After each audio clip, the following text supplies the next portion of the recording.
Tim gabungan dari Polda Sumsel bersama Bareskrim Polri serta Bea Cukai berhasil menggagal peredaran narkotika lintas provinsi dengan menangkap si tersangka bersama barang bukti belasan ribu indeks serta sekilo lebih sabu dari 3 TKP. Upaya peredaran narkotika berhasil digagal ke tim gabungan dari Ditres Narkoba Polda Sumsel, Bareskrim Polri, serta Bea Cukai Sumbaktim dengan menangkap lanang bernama Puja Bangsa di kosan kawasan PTC Palembang. Di TKP pertama ini, petugas menyita indeks sebanyak 11.443 ekor.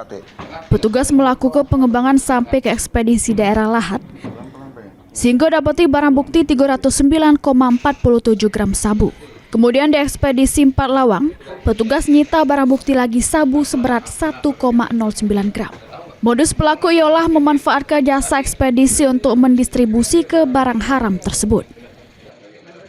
Ditres Narkoba Polda Sumatera Selatan bergabung ataupun joint investigasi bersama dengan tim NIC Dit Narkoba Bareskrim Polri serta Bea Cukai berhasil mengamankan 1 orang tersangka yang mana dengan jumlah barang bukti yang cukup signifikan, di mana tersangka ini merupakan jaringan yang sifatnya nasional dan dari beberapa TKP.